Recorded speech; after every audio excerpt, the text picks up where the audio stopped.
Hey guys, Anthony Peluso here, founder and CEO of Wealth for Life, coming at you again this Wednesday evening for another educational piece. So tonight, guys, we're going to talk about, we're going to answer a lot of questions that the audience has been asking, our clients have been asking, and people connected to Wealth for Life have been asking. So I'm going to get straight into it, okay? The most common question I get asked is, what should I be doing right now?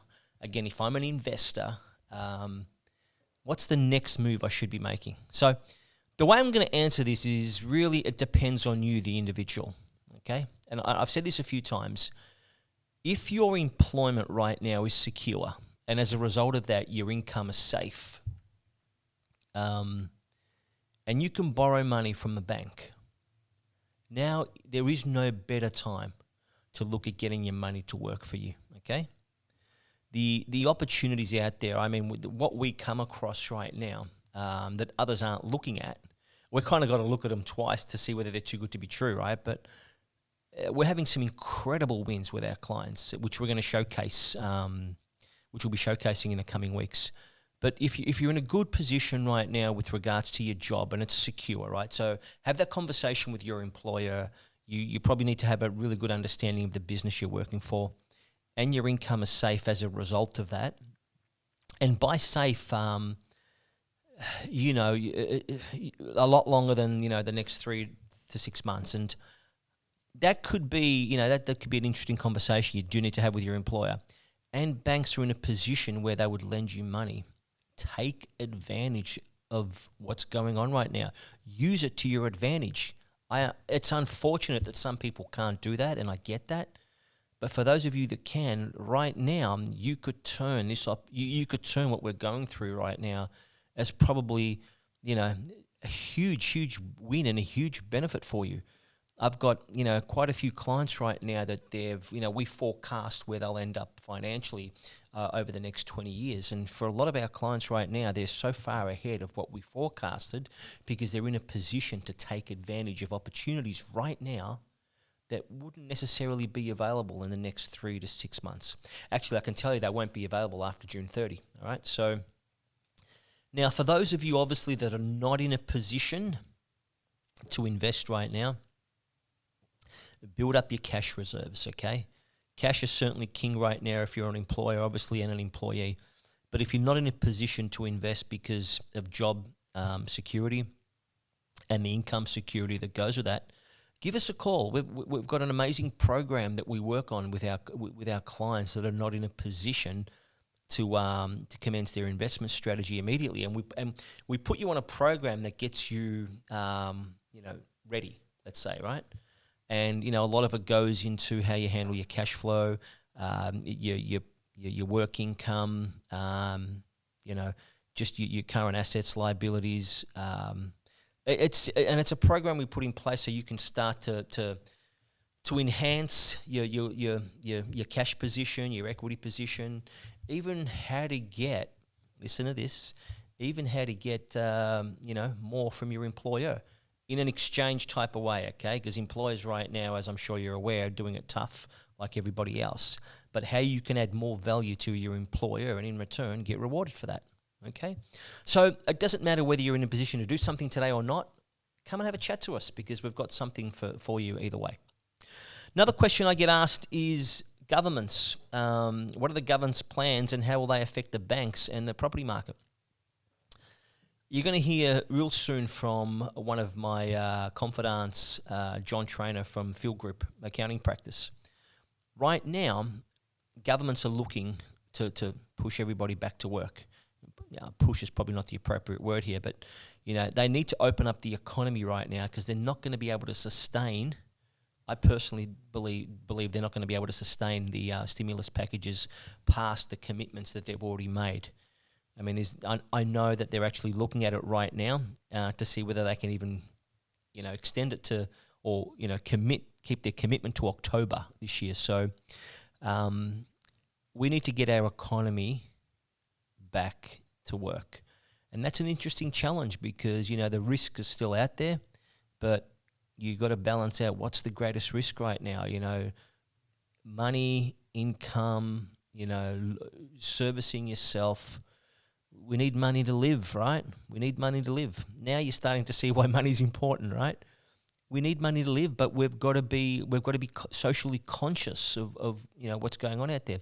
So it's an interesting predicament that the government's in, but I certainly know they're not in a position to continue these stimulus packages they've got out there. And it's not just JobKeeper, but what they're doing for other industries as well, and certain markets past October this year. So that's going to be interesting moving forward, and it affects the way the banks are actually lending to people based on what the government is doing in this area. So there's certainly interesting times ahead. Another question I get is, has the property market dropped during COVID-19? Well, I'm going to put up a graph, if I can get it as part of this stream. I'm going to put up a graph right now that shows you that the market actually has not really done a lot in terms of going backwards for the month of March and April. And that's really on the back of the fact that a lot of people are just choosing to sit it out right now with regards to selling their home. Keep in mind, if you're not selling your home, market can't drop, right?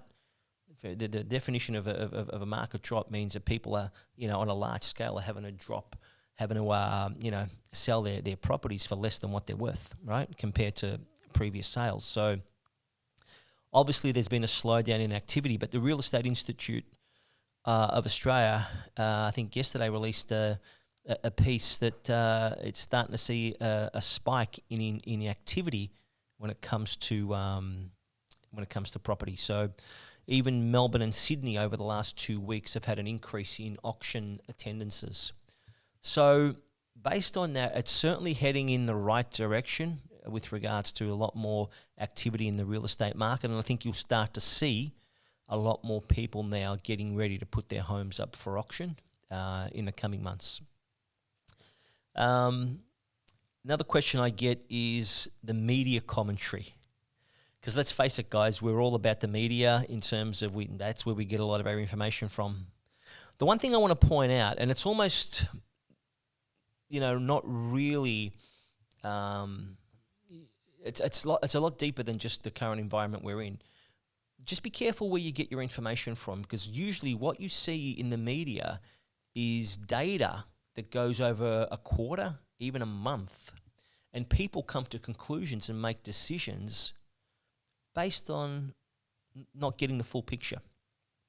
Real estate investment is a long-term play. I strongly advise anyone to not invest in real estate if you're looking to get in and get out within a 12 or 12-month, 2-year period. Okay, you're relying on property to behave in a certain way through nothing more than fortune and good luck. Okay, real estate works a certain way. It has certain principles and certain laws. Understand those laws.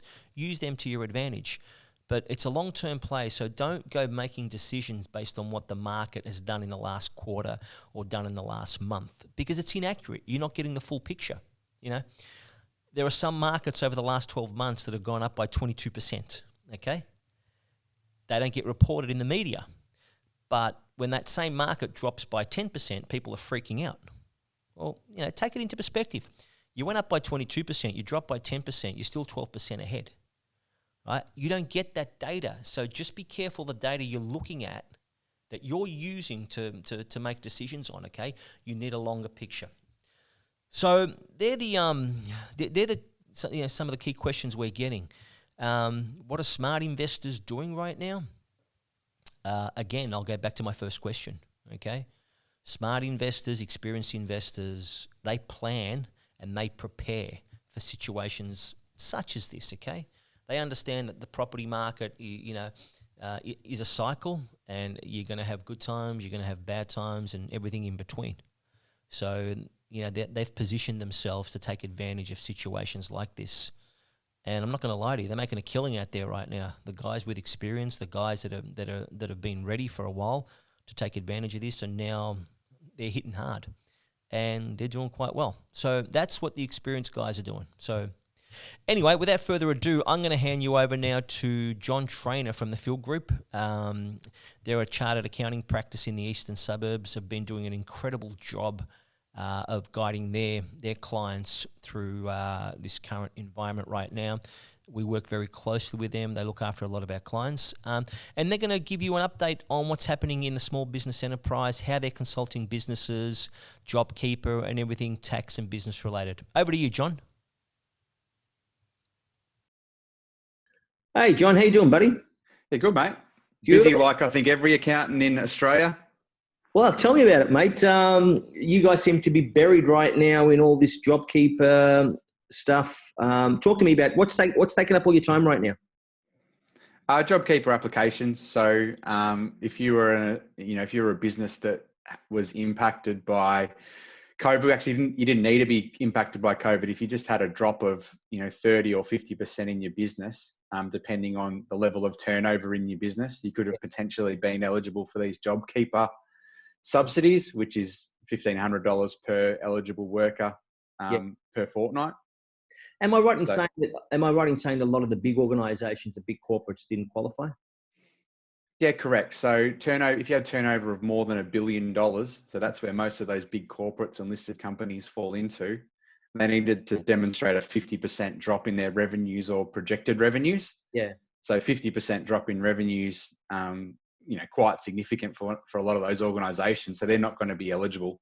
But I don't do a heap of work with those listed companies. So we're more at the small end of town, small and medium business. And they've got to demonstrate a 30% drop.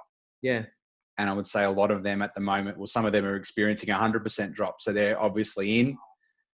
And they've got the challenge of funding that $1,500 per eligible worker, which they're not finding a challenge in being eligible. They're finding the challenge in actually raising the capital to participate. And then we've got other businesses that are around that mark, or some businesses that aren't impacted yet, but are seeing that they will be impacted in later months.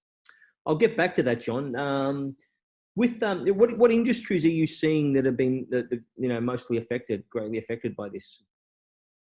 So that'd be the industries that have been shut down by government. So hospitality, huge impact there. Fitness, real estate agents with the limitations on auctions and their property management fees getting hit with reductions in rent. Yep. They would be the industries that would be most impacted at this stage, but then you're starting to see the flow-on impact of those industries being hit and how that flows down the line. Yeah. And tell me about JobKeeper. What do you see as where do you see the government taking this? And how long can they sustain this for? I mean, what past their commitment already? Yeah, well, I'm going to sound like a politician, but the commitment's for 6 months, but you've already seen in the last week them start to pull away from that with the cost of the program. It is quite generous, $1,500 per eligible worker. Very. A lot of businesses are finding themselves eligible. You only need to demonstrate that 30 or 50% drop in 1 month. So you don't have to say, hey, I'm 30% down for the whole of 6 months for that program. You need to show a drop in one of those months, which is meaning a lot of businesses are eligible, which is obviously a huge cost to the country. And hence why I think we're starting to see politicians come out and saying, hey, do we really need a program that's this generous? But look, we're speculating there. Yeah, I mean, I'll have my own view on where I see the government taking this in the next in the next 6 months, which I'll talk about later on. And so with regards to, like you're saying, you're flat out right now and you're coming out of it. Talk to me about that. Yeah, so the first month of JobKeeper was for April. Yeah. And which meant you needed to be, you needed to register for April, and you needed to have paid your workers $1,500 for the first 3 fortnights. Yeah. So those 3 fortnights ended on the 10th of May. So there was a hell of a lot of work, from my business trying to get other businesses ensuring that they had eligible workers, that they'd paid everyone $1,500 and they were paid on time. Now that we're out of that third fortnight, we're sort of into the fortnight 4, which means that deadline to pay the workers isn't going to be till the 24th of the month. Yep. And fortunately, a lot of the systems that we've created for those first 3 fortnights will just follow on from now on. So we won't have that huge rush of work and whole heap of registrations going forward. Yeah, got it. And mate, you guys specialize in consulting businesses, right? I don't want to just, lock you guys in a box of just being accountants. You guys do an incredible job of consulting businesses. What's some of the advice you're giving businesses right now in this current environment? Well, so we sit on, certain accountants in my business would sit on boards of other businesses, and depending on what business they're in, the advice is going to be different. But, there's definitely a message on preserving cash flow. So cash is king. We don't know what's coming up. So make sure we've got facilities in place to see us through periods. And then the boring stuff that accountants always go to, being budgets. I look at them more as projections to see where do we expect to be? Do we have the facilities in terms of cash to get there? And then, how do we, one, cut costs, and two, how do we increase revenues? So they're a pretty standard message you're going to hear from every accountant. Everyone wants to increase revenue and reduce cost. Yeah. Now the third part of that now is, what government subsidies are we eligible for, and how does that impact our strategy to survive and our strategy to grow? Yeah. And unemployment, obviously that, to me, that's the big X factor. And a lot of businesses are going to have to put a strategy around that, because I don't know about you, mate. I don't have a crystal ball. Who knows what the rest of 2020 is going to look like? Where do you see unemployment going? I think we're going to be hit. Like we're looking at businesses now that can't participate in JobKeeper, that are forcing themselves to remove themselves from those employees, and they're wondering whether their business will even open. So if those businesses don't open, then there's going to be a hit on employment for sure. And then we've got other businesses which at the moment are only surviving because of this JobKeeper subsidy. So they couldn't afford to pay their workers but for the government subsidy. Yeah. So we spoke earlier just then about JobKeeper and where that's going to be in 3-4 months. Where is it now? Where do we expect it to go? But at the moment, that's definitely keeping workers engaged with their employer. And if that subsidy was to be reduced, you'd question, whether that's going to mean less jobs. Well, that's my point. I personally don't think the government's in a position to fund this past their already agreed commitment. And as you said before, I think it was yesterday they came out and they're starting to look at it already. Yeah, so they're not looking past that commitment. They're looking at potentially reducing that commitment. Wow. Now, I think ScoMo's come out and said, no, that's not the case. But they're definitely looking at, ways to reduce that commitment if it turns out that we can get the country back to normal, sooner than they initially anticipated. Well, I'm certainly starting to see a push from the top to get the economy opened again, based on if you have a look at just the restrictions that I think in Victoria announced yesterday, and their stages over the next few months. There's certainly a push to get the country working again. How are you seeing it? Well, in Victoria, that's where the majority of our client base is. There's minimal change from announcements yesterday. So we've still got those hospitality businesses shut, albeit they're open for takeaway. Yeah. So there's not a lot of change from last week to this week. It's probably the big change is going to be when we start to reopen, which looks to be when schools go back online in 2-3 weeks. What further restrictions will be lifted then, and what does that mean in terms of opening the economy and opening some more businesses? Yeah. Now here, what's the message? What message would you give Australians, small businesses, even the employee right now? Yes, I think the message is different for everyone. So the employee's got to look at how secure their role is and look to upskill themselves if they're not in an industry which they think is going to be in a strong position coming out of COVID. Yeah. And if you're a business, you've got to align yourself to this new normal, whatever that is, and make sure you're structuring that business in a way that is viable going forward. So, if you're a retailer, whether it's touchless delivery, your online store, is that up to scratch? They're the things you're going to be looking at there. If you're in hospitality, well, there's no doubt that your previous amount of floor space is going to be reduced. we're going to have to be socially distant. So how are you setting up your floor to deal with that sort of scenario? Sure. Yeah. I mean, are you talking to your clients about like an online strategy? Because, you know, for a lot of organizations right now, they are, as you said, mate, they are forced to look at their business in a different way but that's not necessarily a bad thing either, right? No, correct. So I look at our own business and, you know, we've got 35 people working from home. Right. Fortunately, we already had our IT systems up to scratch where everyone was used to that. That was part of our culture already. But certainly what wasn't part of our culture was 35 people working from home, where we, you know, looking in everyone's offices, seeing all their memorabilia hanging up behind them and everything else. So, you know, we've had to pivot and change our business to be more online, which is things like these Zoom meetings, our conversations in those board meetings that I was discussing earlier, they're all happening online. So I would say our business has pivoted. Now, what does that mean?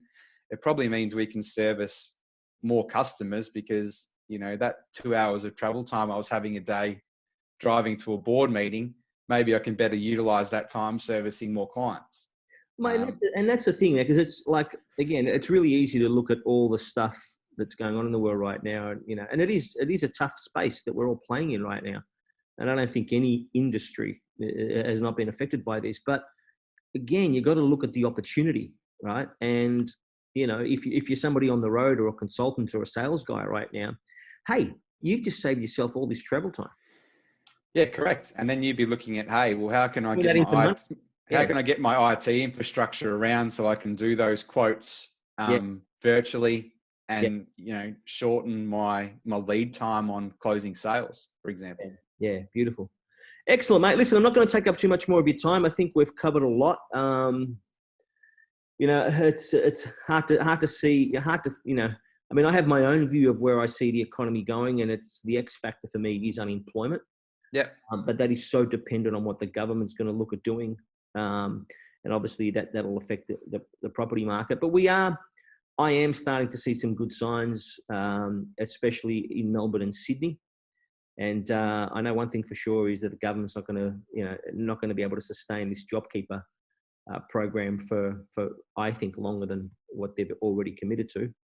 So I think that's going to be the real. And I think that's a given, and that's where, you know, that's the discussion with business to say, hey, JobKeeper's in now. This is what you're getting. When JobKeeper's over, where's your business going to be at? Yeah. And then, unfortunately, some of the businesses which aren't eligible for JobKeeper because they haven't had a drop in business yet, they're forecasting their drop later in the year because maybe they're not writing the business now that they're going to complete or do later in the year. So there's definitely a little bit of fear there in terms of where are we going to be in 6 months' time. But, you know, project for the best, plan for the worst, and Yeah, you hit the nail on the head, mate. The only thing you can do right now is actually plan for the worst, and I think just be persistent.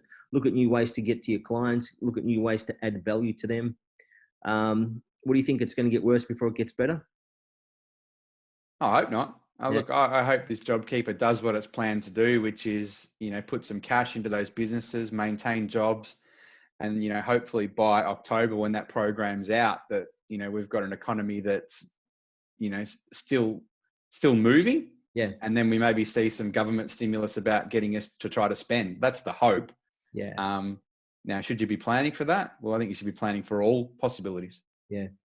Mate, couldn't agree more. Thank you so much for your time, buddy. Always a pleasure talking to you. Wishing you, mate, your family, your business, all your clients, all the success in the world, mate.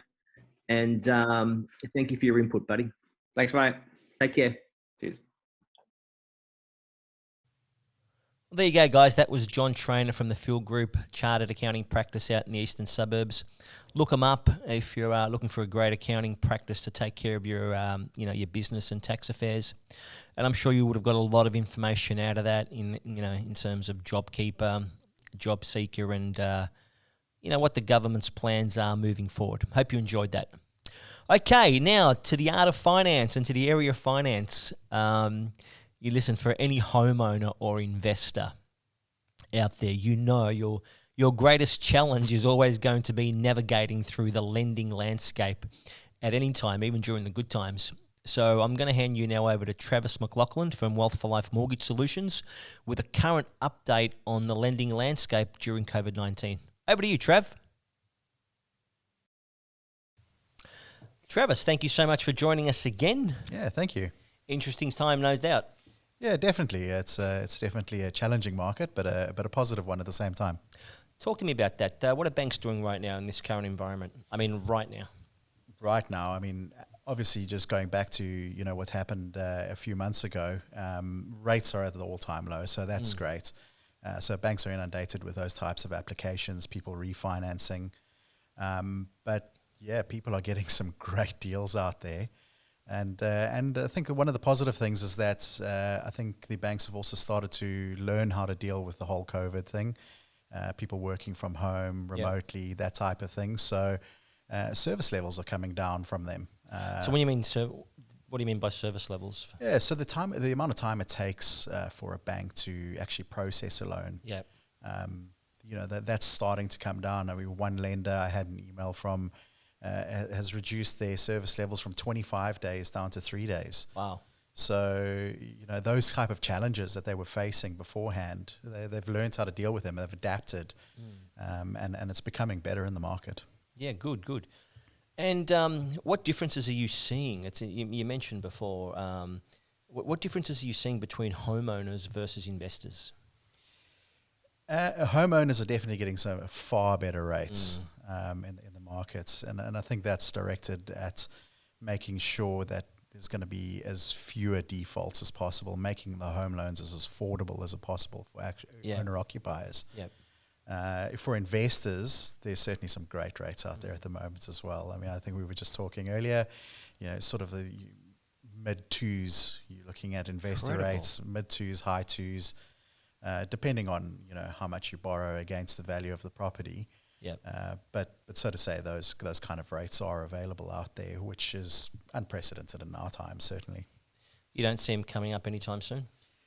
I've been reading a lot on that, and there's a lot of chat in the market that says that we're going to keep the current lending rates for probably the next 2 or 3 years. Obviously, nobody has that crystal ball to see into the future, but the experts and the economists are saying that unless the inflation comes within the target range, they're going to keep the rates as low as possible to help try and drive and stimulate that economy. Okay, good. Yeah, I'm probably more of the view they'll hold them. If I look at the fixed interest rates right now that they've got out there in the market, I'm probably of the view they'll hold it a little bit longer than 3 years, but. Look, try and make sense of anything in the world right now, right? Yeah, exactly. But I do think that the rates will hold for quite a while. Yeah. Obviously, the RBA kept their cash rate at 0.25 the other day. So they certainly didn't drop anything. Are they going to drop it again? I'm not 100% sure. It's already at an all-time low. Yeah. So. Okay. So we've got rates at an all-time low, right? We've got banks right now that are being challenged with service levels and time frames, right? Yes. You're a banker. What other things are you looking at right now from someone wanting to get a home loan or an investment loan? From the bank's perspective, yeah, because what should an investor be aware of before they apply? I think as an investor, you want to make sure all your ducks are in a row. So things that are holding us up at the moment with some clients are just having last year's tax returns done. Small little things like that. So if we have all of that stuff up front, then we don't get hit with any questions in the background or deferrals from the banks where they come back to us and say, hey, we need this information, we need that information. Yep. So being able to present a full file to the bank is probably the key at the moment. Yep. So, something that an assessor can pick up, look at, and go, I know everything about this client, and we can make a decision right now. Yeah. That's probably the biggest challenges. And the bank's asking for more and more and more at the moment. Yeah. Obviously doing that income verification, which I think the last time we spoke, I said, more about the income crunch than a credit crunch. Correct. And it's really about verifying that income down to the last dollar. Yeah. Whereas beforehand, I think, they were they look at something and go, yep, that's within our range. Now they want to know down to the dollar. Yeah, I suppose they're worried like everybody else that they don't want to hand a loan over knowing full well that that person could be unemployed or is at risk of unemployment. Absolutely. Responsible lending is the key to it all. Last year we got hit with the Royal Commission and responsible lending around that. So they have to be seen as doing everything possible to make sure that you can afford the loan, because if you can't afford the loan at a later stage, then responsible lending becomes a problem for them. Yeah. I mean, the view I've always had with banks is this. They're my partner, right? They are my business partner. So you'd have to disclose everything to a business partner, right? I've had business partners in the past. You disclose everything to your business partner. You don't hide anything from your business partner. And this is the thing that I think a lot of investors or even homeowners forget. Like, you guys that are going out there getting a loan are locked at the hip for potentially 25, 30 years. You've got to work together. And I just see that so many, borrowers just see the bank as the absolute enemies. Yeah, absolutely. I don't get it. The banks are there to help. It's they're definitely, as you say, they're the partner and an integral part of that process. Yeah, have your tax returns done. Disclose everything. Work. The banks have got to lend money. They want to lend money. Okay, they don't make money if they don't lend money, right? Absolutely. Yeah. I mean, we were chatting earlier about the banks are doing a lot of good work at the moment and helping a lot of people. The industry from last week's report said they deferred and paused payments on mortgages to the value of $200 billion. Wow. So believe me, when the bank's got a new client coming to get new lending, which means that they're actually going to earn money, they really want to help you. Yeah. But they want to help you in the right way, so you've got to help them. Yeah. And by doing that, you've got to have everything, all your ducks in a row, everything up front and fully disclosed. When I look at it right now, for those of us that are fortunate enough to be in a position where our jobs is safe and our income is secure because of that fact, and if you're in a position where you can borrow money, like, you would be crazy right now to not go down that path of borrowing money because of how cheap the rates are. And I think never before you've got banks that really want to work with you. Yeah. So that's that's certainly the message that I put out to our clients, right? It's not, you don't just jump in, but if you, as you said, you got all your ducks lined up, strong job, your job secure, good income, right? Not in jeopardy, and you service and can borrow money. Get out there right now. You're never going to see. They're literally giving it away, right? It's cheap money, cheapest it's ever been. Right. We've got, we're profiling some really good investment opportunities for clients right now that are cash flow positive. Yeah. Before tax. Right. The current rates are for making that happen. It's incredible in blue chip areas.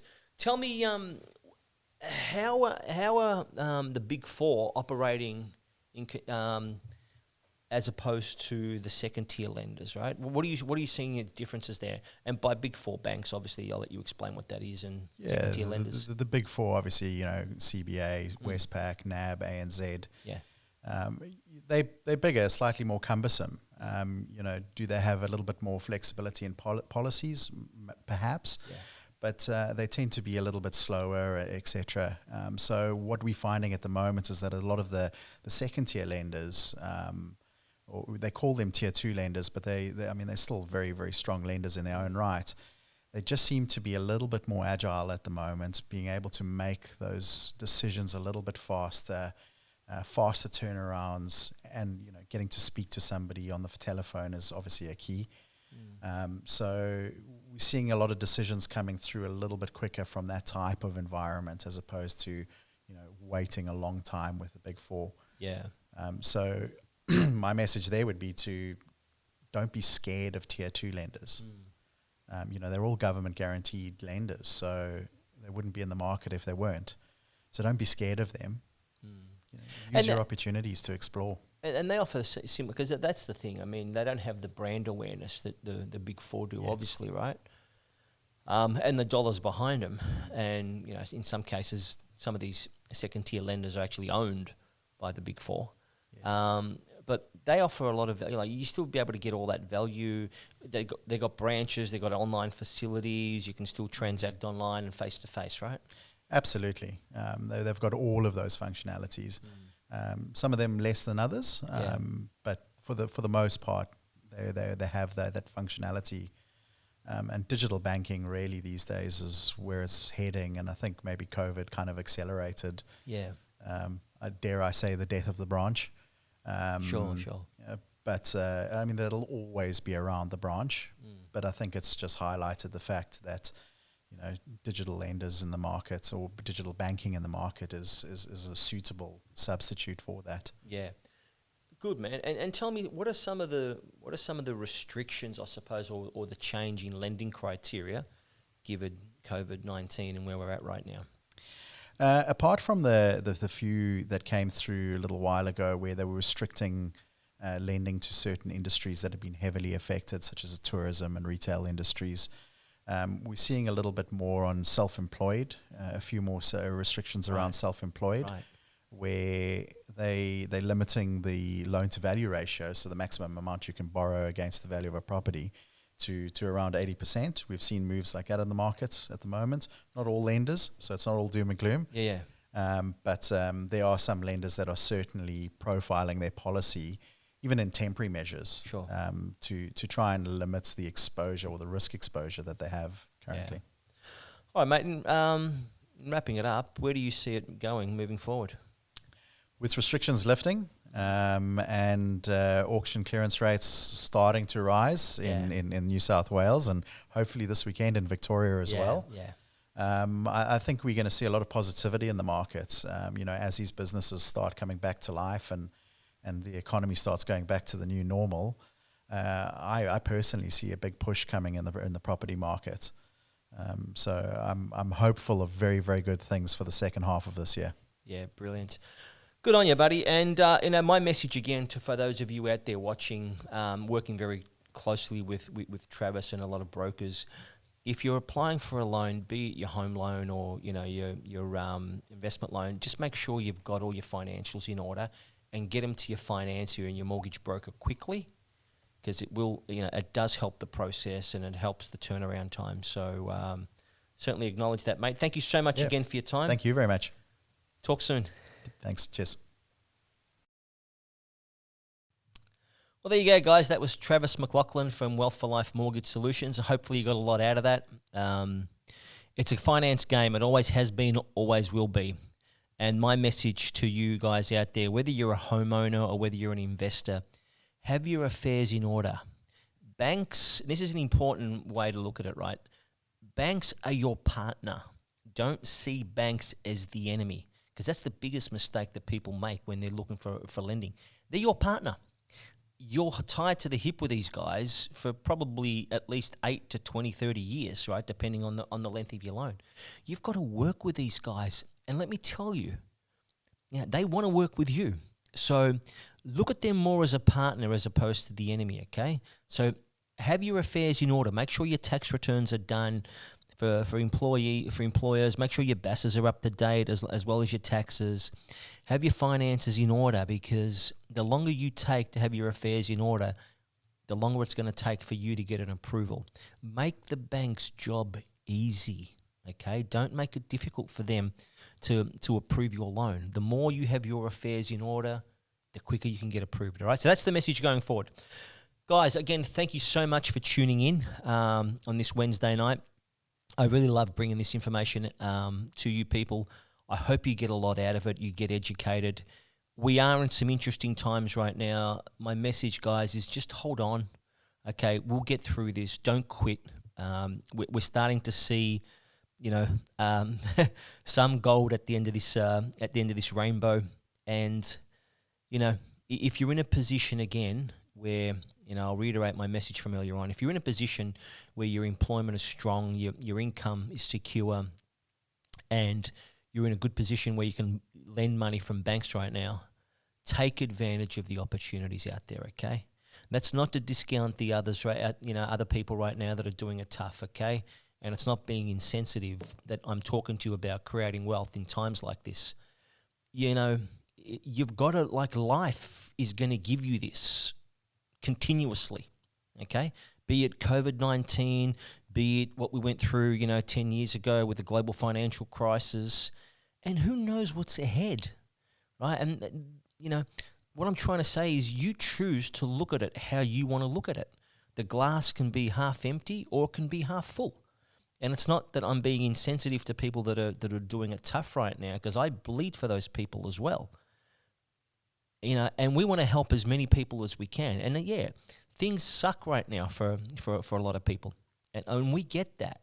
But there's always got to be, you also got to look at how you can flip things around, because, this will happen again, and we've just got to work together to make sure that, when this does happen again, we're positioned better to control the outcome, as opposed to,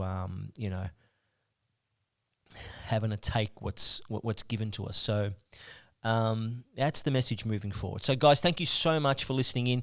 Please keep sending through your questions. We love answering questions.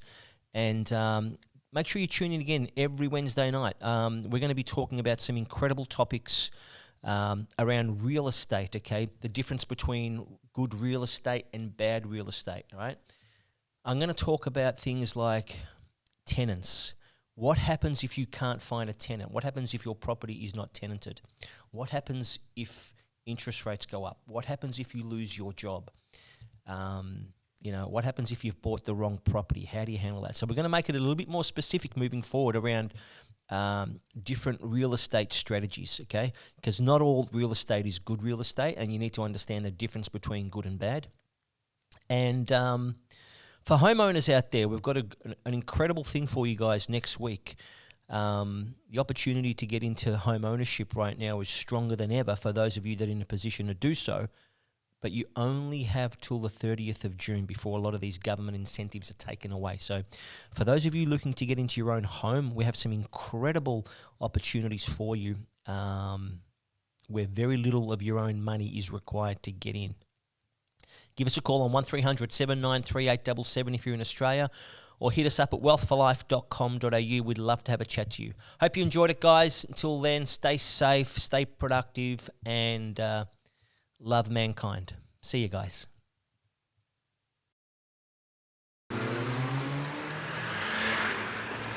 With Wealth for Life, there is a little bit of personal care. We didn't go through the investing, and I don't think we would be where we are today. I would never go to a bank directly again.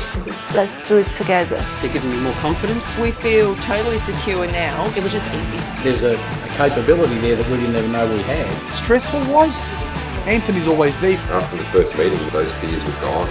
They make us comfortable before we made the next step to invest. Who wants to work until they're 80?